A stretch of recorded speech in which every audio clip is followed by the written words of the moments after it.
أهلا بيكم في بودكاست حكاية التلات. أنا سلمى ودي المحاولة الأكبر لإنهاء أسطورة ونحس يوم التلات.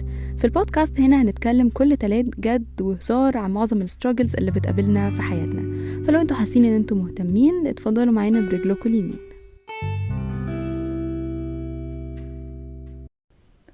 هاي يا جماعة، ازيكم؟ عاملين ايه؟ يا رب تكونوا كويسين وبألف خير. افتقدتكم. انا الاسبوع اللي فات عادي كان في حلقة، بس كانت الحلقة كده يعني بسرعة، يعني كنت حاسة ان انا بسجلها وانا بجهزها كلها بسرعة عشان الاسبوع اللي فات كان ورايا حاجات كتيرة جدا زي ما قلت لكم. فالاسبوع ده كنت متشوقة قوي ان انا اجهز لحلقة النهاردة، واللي هو كنت متمزجة كده وانا بجهز لها. عملت كوباية الشاي بتاعتي وجيت علشان نتكلم براحتنا. حلقة النهاردة نقدر نقول ان هي حلقة للبنات بس، ولكن لو انت ولد ده ما يمنعش ان انت عادي تسمع الحلقة، مفيش مشكلة، يعني مفيش اي حاجة خادشة للحياة ولا اي حاجة. بس ما اعتقدش ان الاستفادة هتكون بنفس القدر لو اللي بيسمع الحلقة بنت. فممكن تبعت الحلقة دي لأختك، لقريبتك، لزمايلك أو زميلاتك يعني في الجامعة، في الشغل، لو انت حاسس ان ممكن الحلقة تفيده. قول لهم يعني يشوفوا البنت اللي اسمها سلمى دي بتقول ايه، يمكن تكون بتقول حاجة مفيدة. فجهزوا حاجة تشربوها لو انتوا قاعدين، لو انتوا سايقين أرجوكم متعملوش أي حاجة غير السواقة، وتعالوا نبدأ حلقة النهاردة. طول عمري أصحابي أو صحباتي دايما من نفس المرحلة العمرية اللي أنا فيها. غالبا عمر ما كان عندي أصحاب أكبر مني أو أصغر مني، دايما يعني الفرق بيكون ماكسيمم سنة أقل أو أكتر. ولكن من فترة قريبة وبحكم تغير الحياة في الفترة العمرية اللي أنا فيها، بدأ يبقى عندي ناس صحابي أكبر مني بحبة حلوين، وناس صحابي كمان أصغر مني. وأول لما بدأ يبقى في حياتي أصحاب أكبر مني في السن وخدوا experiences مختلفة عن اللي أنا خدتها أو سبقني شوية، بدأت أحس اللي هو أنا عايزة أعرف أكتر عنهم. يعني عايزة أعرف هل هم مثلا مروا بالحاجات اللي أنا مريت بيها في الأوقات الفلانية، حسوا بنفس الأحاسيس والمشاعر اللي أنا كنت حاسة بيها، كانوا بيخافوا فعلا ما يحققوش الحاجة اللي نفسهم فيها قبل ما يحققوها. وكل الحاجات اللي كانت بتيجي في دماغي كنت حابة ان انا اسألهم عنها واعرف منهم عنها، لو فعلا كانت بتيجي في دماغهم هما كمان، ولا دي انا بس حاجة عند سلمى بس. لانه من غير ما تسألوني فانا هقول لكم، انا قعدت فترة مش قليلة من حياتي فاكرة ان شوية من المشاكل اللي انا حاسة بيها هي مشاكل عندي انا كشخص، مش مشاكل عمر، مش مشاكل موقف. كنت فاكرة ان المشكلة في سلمى، مش المشكلة في المشكلة نفسها. ولكن بعد ما عرفت صحابي اللي اكبر مني دولت وبدأت اتكلم معاهم والكلام يجيب بعضه في شوية مواضيع، بدأت احس ان هم، او بمعنى اصح بدأت اعرف ان هم في المراحل العمرية نفسها اللي انا كنت فيها كان تقريبا عندهم نفس المشاكل، نفس المشاعر، نفس كل حاجة. فالموضوع طلع فيه اختلافات بسيطة على حسب اختلافات الشخصية واختلافات البيئة اللي احنا موجودين فيها، لكن in general الموضوع شبه بعضه.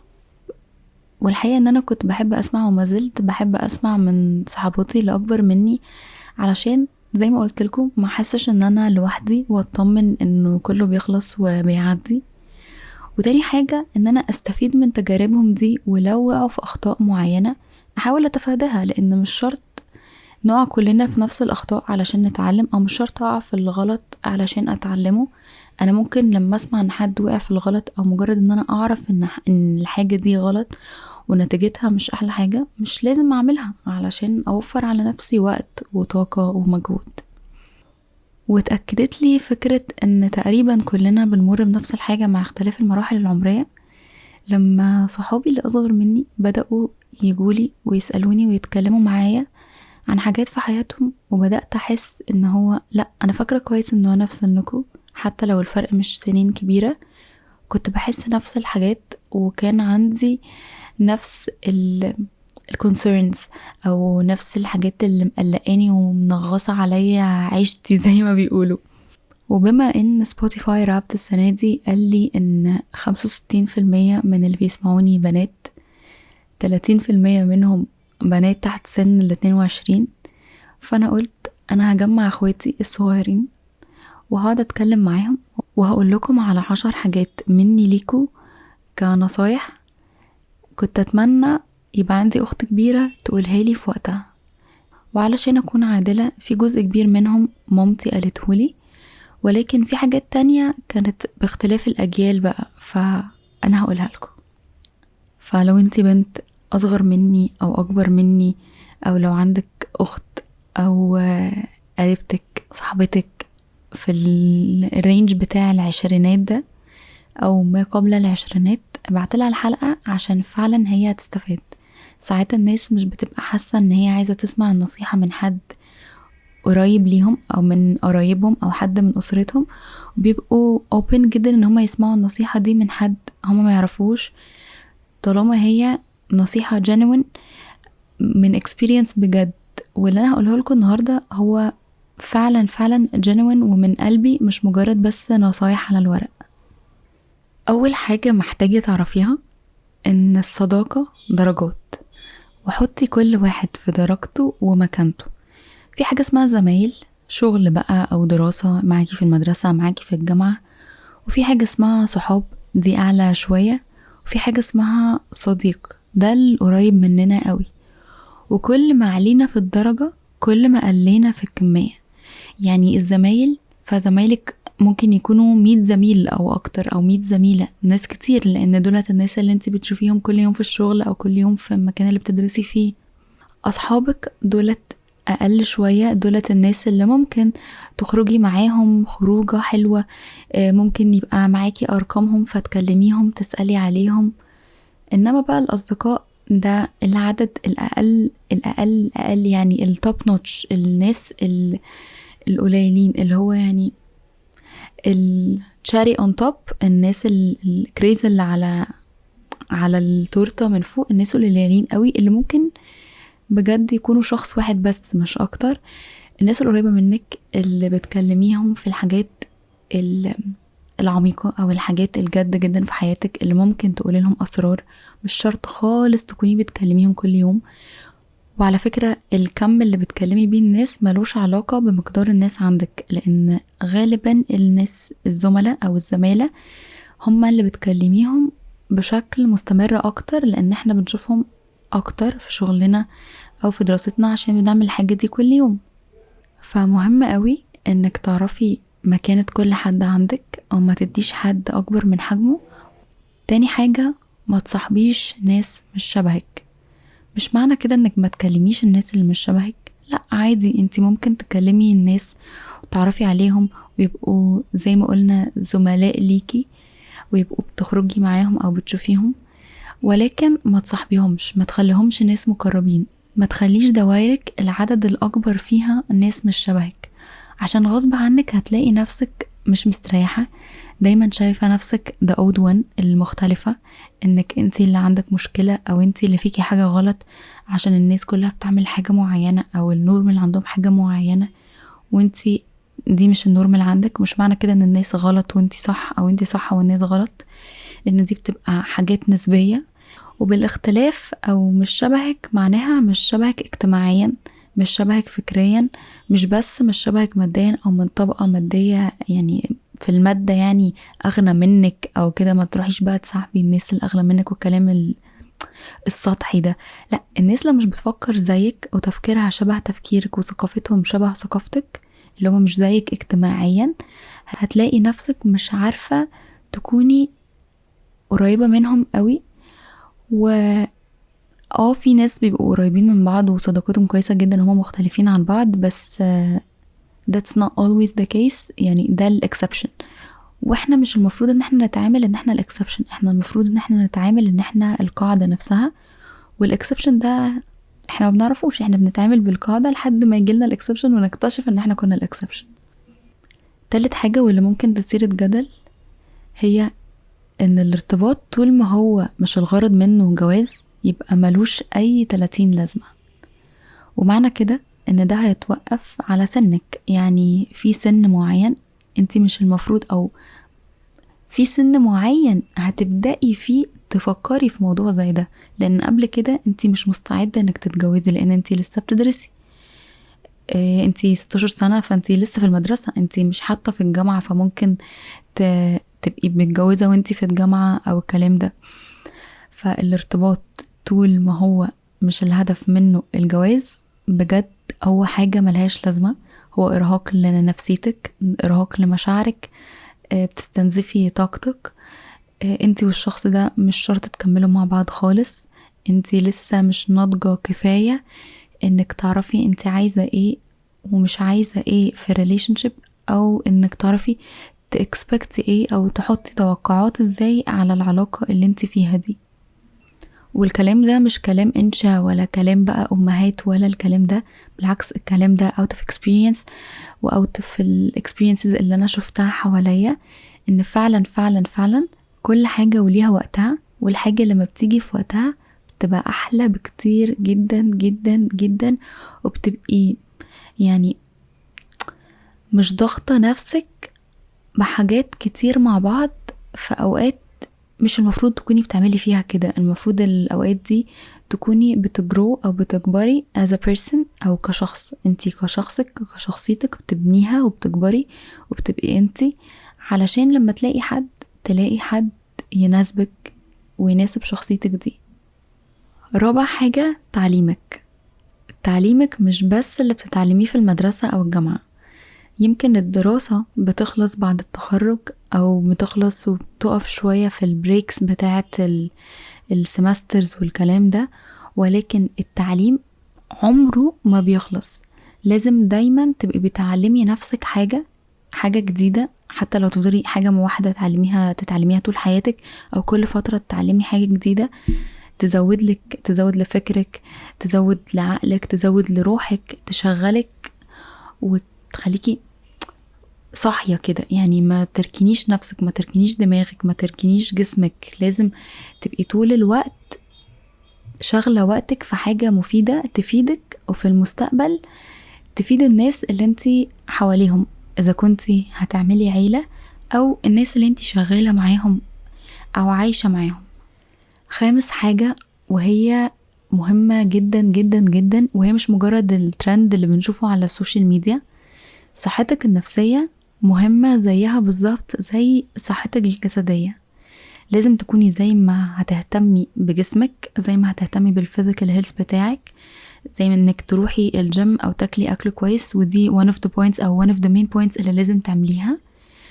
طول ما انتي قبل العشرينات وفي العشرينات فانتي ستيل عندك القدرة الجسدية، وبنسبة كبيرة عندك القدرة المادية انك تهتمي بصحتك بالاكل اللي بتاكليه وبالمجهود اللي بتعمليه. مجهودك بيروح ازاي؟ يعني هل طول اليوم انتي قاعدة ما بتتحركيش خالص، ولا بتعملي مجهود حتى ولو مجهود بسيط انك تتمشي، مش لازم تروحي جيم او غيره.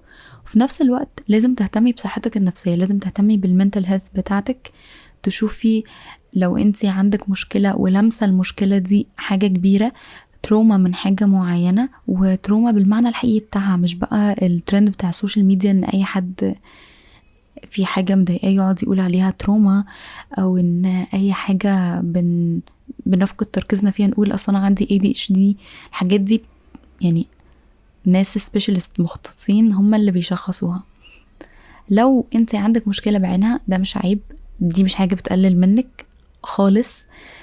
روحي لحد متخصص هيساعدك بجد، هيساعدوكي، وهتلاقي نفسك ماشية في رحلة انك تكوني احسن، ومش ماشية في الرحلة دي لوحدك. ولو انتي تمام الحمد لله حياتك ما فيهاش حاجات ميجر يعني مضايقاكي على الجزء النفسي، لازم تبدأي تقري وتعرفي اكتر عن المنتل هيلث، عشان لو بتتعاملي مع ناس عندهم مشاكل بشكل او باخر، علشان تعرفي ازاي في المستقبل تربي اولادك ان هم تربي وتطلعي اطفال اسوياء ما عندهمش مشاكل. وعلشان حاجات تانية كتير، احنا لما بنتعلم ازاي عقلنا ونفسيتنا بتشتغل بنعرف اكتر عن نفسنا، ولما بنعرف اكتر عن نفسنا بنعرف ازاي نتعامل مع الناس، وبنعرف ازاي نتحكم في نفسنا ونتحكم في ردود افعالنا. ولكن نقطة مهمة جدا، احنا مش بنتعلم ده علشان نصلح ناس، وده هياخدنا للبوينت السادسة، وهي ان مش دورك ابدا انك تصلحي حد. انتي مش دورك انك تصلحي الناس خالص، انتي مش كده الا لو انتي ثيرابيست، الا لو دي شغلتك، فانتي بتشتغلي مع الناس على ان هم يصلحوا نفسهم او يصلحوا من نفسهم. بس لو الناس مش عايزة تصلح من نفسها او تغير من نفسها، ايا كان بقى ده حد انتي بتحبيه، ايا كان دي واحدة صاحبتك، ايا كان ده فرد من عيلتك، لو الناس دي مش عايزة تصلح من نفسها انتي بجد مش هتعرفي تعملي لهم حاجة. وطلعي نفسك من الدور انك المفروض تصلحي كل حاجة في الكون، او انك كل حاجة هي دورك انك تعمليها، علشان ده مش هيأذي حد، ومش مش عايزة اقول هيدمر حد، او خلينا نقول مش هيجي على حد غير عليكي. النقطة السابعة هي ان الولد اللي بيقولك انه بيحبك بس عمال يختفي ويظهر، هو مش بيحبك. يعني that's the ugly truth. هو مش بيحبك، ولا انتي فارقة معاه، ولا المفروض شخص زي ده يكون شاغل تفكيرك بربع جنيه، علشان وقتك ده بجد ممكن تعملي فيه حاجات تانية كتير جدا احلى من انك تشغلي بالك بشخص تعبان في دماغه زي الشخص ده. اقل حاجة ممكن تعمليها في وقت زي كده انك تحطي مانيكير، انك تروحي تشتري ميك اب وسكين كير جداد. دي بجد اقل حاجة مفيدة ممكن تعمليها في الوقت ده، بدل ما تتكلمي او بدل ما تقعدي تهري وتنكتي وتودي وتجيبي في دماغك على شخص زي ده. لازم تكوني عارفة انك تستاهلي حد واثق ان هو عايزك بجد، عايزك لشخصك وبالطريقة الصح في الوقت الصح، ما غير كده لا. وده ياخدنا للنقطة اللي بعد كده، انك هتحبي وهتتحبي وهتعملي أسرة وهتعملي بيت وهتفرحي، وكل الحاجات regarding relationships دي هتحصلك، بس هتحصلك في الوقت المناسب. هتقولي لي امتى الوقت المناسب؟ هقولك لما ربنا يريد. هتقولي لي طب وانا اعرف منين؟ هقولك وانا كمان اعرف منين. لا انا عارفة ولا انتي عارفة امتى الوقت المناسب ده هيكون ليكي، ولكن خليني أؤكدلك ان الحاجة لما بتيجي في ميعادها بتيجي احلى مما كنت تتخيلي بمراحل. النقطة اللي بعد كده، انا مش عارفة احنا في رقم 9 ولا في رقم 8. احنا في رقم 9. احنا في رقم 9. صحاب مش بالكلام، مش بالكلام ولا بعشرة سنين وايام زي ما امير عيد بيقول بالظبط. صحاب مش بالكلام، فمش معنى ان صحابك يقولولك احنا بنحبك يبقوا هما بيحبوكي، لازم يبينولك ان هما بيحبوكي. وانت كمان مش معنى او مش كفاية انك تقولي لصحابك ان انت بتحبيهم، لازم تبين لهم الحب ده. لازم نعمل مع بعض مواقف تبين المشاعر اللي جوانا. وبرضو الصحاب مش بعشرة سنين وايام، مش شرط احسن صحاب في حياتك يبقوا هما الصحاب اللي انت عملتيهم من طفولتك وكبرتوا مع بعض. لا، ممكن ناس تعرفيهم وفي خلال 2-3 بس من معرفتك بيهم تكون صداقتكو صداقة هيلثي جدا، صح جدا، مفيدة جدا، بتديكي وبتكبرك كبني آدمة، وبتدي الطرف التاني وبتكبره كبني آدم، مش بتستنزف من الأطراف بتوع العلاقة ولا بتدمرهم، زي ما في صداقات كتير جدا بتحصل فيها كده. آخر حاجة وأهم حاجة اللي لو في إيدي إن أنا أروح لكل بنت على الكوكب ده وأقولها لها بنفس كده، إن مش كل البيوت مثالية. البيوت مش مثالية زي ما بتشوفوا على السوشيال ميديا وزي ما بنشوف في المسلسلات زي مسلسل أبو العروسة. بالعكس، كل بيت وفيه مشاكل بتختلف. ممكن تكون مشاكل ما بين أطراف الأسرة، ممكن تكون مشاكل مادية، ممكن تكون مشاكل مرضية، ممكن، ولكن مفيش بيت بيرفكت، مفيش بيت كامل، مفيش بيت مفهوش ولا غلطة. حتى ولو الناس بيبينوا ده على السوشيال ميديا، حتى ولو بنشوف ده في أفلام ومسلسلات وي لا، مفيش الكلام ده. أؤكد لكم بصوابع إيدي وصوابع رجلي إن هو مش موجود في الحقيقة. كل بيت فيه مشكلة، كبرت صغرت، أوقات كانت مش موجودة، أوقات كانت موجودة. فما تفتكريش إن بيتك بس أو أسرتك بس أو عيلتك بس اللي فيها مشاكل. كل الناس عندها مشاكل، المشاكل بتتحل. مشاكل ممكن تكون موجودة النهاردة هي مش موجودة بكرة، مش موجودة النهاردة هي موجودة بكرة. حاجة مش ثابتة معانا، مش لازقة فينا، مش identify us، مش المشكلة اللي موجودة هي اللي بتقول مين فلانة، مش هي بتعرفك. التعريف بتاعك ما بينزلش بالمشكلة اللي عندك او اللي في بيتك خالص. فتجاهلي الموضوع. لو ليكي دور انك تصلحي، لو ملكيش او ما فيش في ايدك حاجة خلاص مش مشكلتك، ما تفكريش فيها كتير، علشان زي ما قلت ان ده مش دورك، دي حاجة مش بتاعتك. طب دول بس 10 حاجات يا سلمى، هما دي الحاجات اللي انتي تعلمتيهم او كان نفسك حد يقولهم لك بس؟ اكيد لا، في حاجات اكتر من كده بكتير، بس انا خليتهم 10 عشان ما طولش عليكم.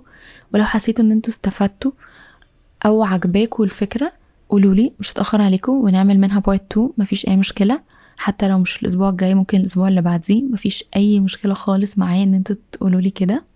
اتمنى ان انتوا دايما تكونوا بخير، اتمنى ان انتوا تعرفوا قيمة نفسكم كويس قوي عشان تعرفوا انتوا تستحقوا ايه، واتمنى انتوا دايما تكونوا مبسوطين وفي احسن حال، واشوفكم الثلاثة الجاي.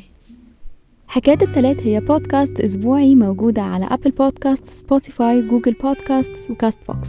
تقدروا تتابعونا على انستجرام وتيك توك @حكاية التلات بالإنجليش. نتقابل التلات الجاي.